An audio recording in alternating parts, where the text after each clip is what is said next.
Artists and Crafts online video, Wassily Kandinsky. Action. Hi Artists and Crafts families, Miss Jackie here. Today's artist is Wassily Kandinsky. Kandinsky was a Russian artist who is credited as one of the pioneers of abstract art. That means instead of painting something specifically as he saw it, such as a landscape or a still life, he used shapes, forms, colors, and lines to create his art. He described his creative process as using these shapes and colors to depict sounds and emotions. He played the cello and piano at a young age and enjoyed experimenting with color. Today, we are taking inspiration from his piece, Squares with Concentric Circles. We particularly love this piece because it was created out of clay.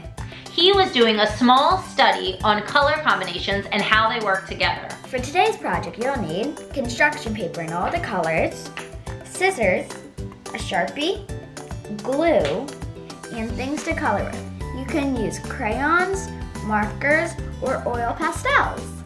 All right, so this is our version of Kandinsky's Squares with Concentric Circles.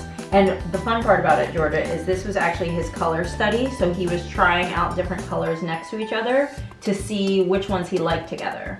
Which one of these do you like the best as like color combination? You're making me pick. Yes. I mean, it all looks pretty good. I like this one and this one. Yeah. So that's the most fun part about this project is playing around with different colors and how they look together. There's a little bit of prep work that the grown-ups have to do for this project. I'm going to show you that right now.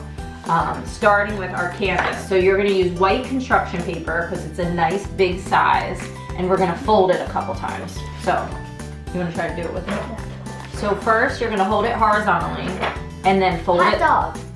Hot dog? What does that mean? No, wait. Hamburger. This is the hamburger way. This is the hot dog way. So hot dogs are like calm, and the hamburgers are like this. Okay. Hot dog. No, wait. Hamburger. Hamburger. All right, so you're going to hold Hamburger way. So you're going to hold your paper horizontally and then fold it left to right in half. You remember it because horizontally is the hamburger way. Horizontal hamburger. And then you're going to fold it again. All right, so you folded it twice, and now you're going to open it. So you'll have 4 columns on the page. See that? And now we're going to fold it top to bottom, but we need to make it into thirds. I simply fold it down and then fold it up until it aligns. Then press firmly.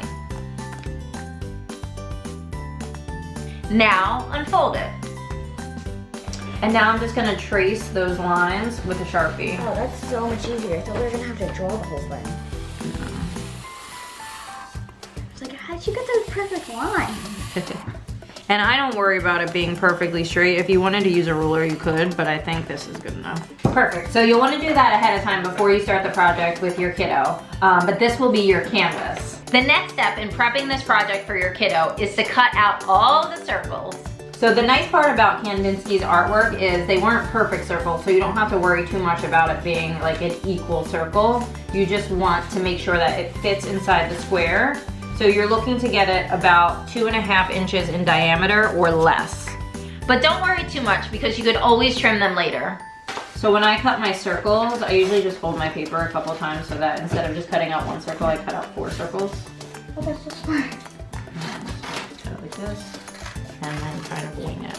And normally you don't want to cut the full square because then you do if you don't want to wash it together. Exactly. Oh, good tip, Jordan. All right, now you're ready and everything's prepped. Step 1 of this project is to color in your circles.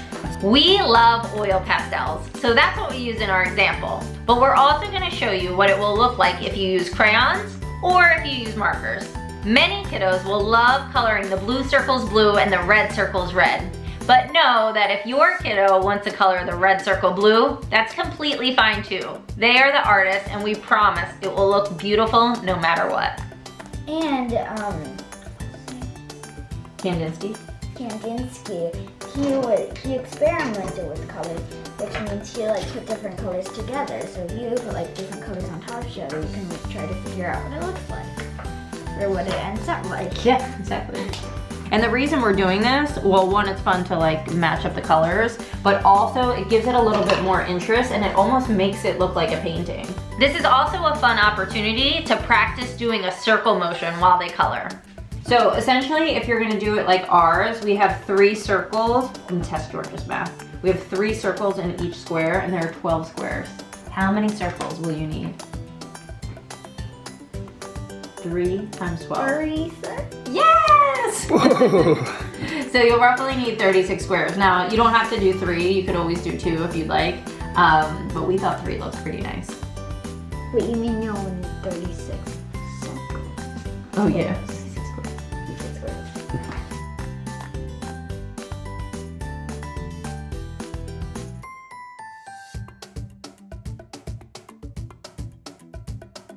So while you're still coloring, you want to make sure to color in the background squares. And we just do one color. Each one a solid color. But if you want to change it up, you can too. Georgia, do you have like 2 colors that you like together the best?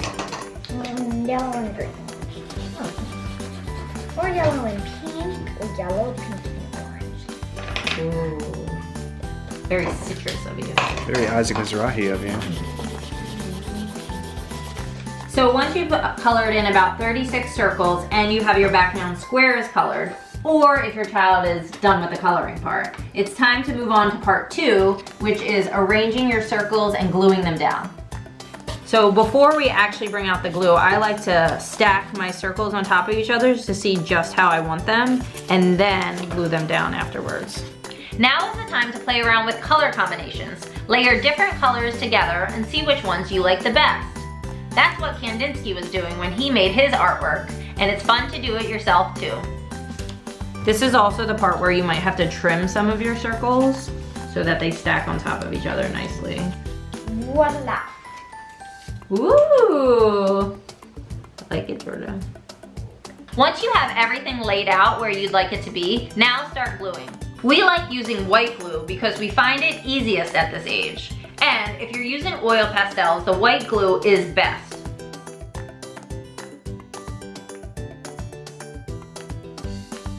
So I really think this is a perfect project to collaborate on because a lot of times you'll have to trim down your circles for your kiddo or help them glue it down. It's kind of something that you could do almost assembly line style.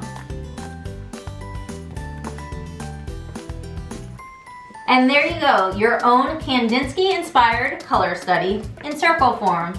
And don't forget, we want to see what you made, so be sure to tag us on Instagram @artistsandcrafts or send me an email, jack@lovejack.com.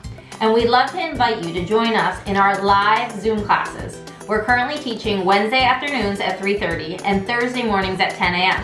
Hope to see you there. The registration link is below. All right, guys, happy creating. Bye!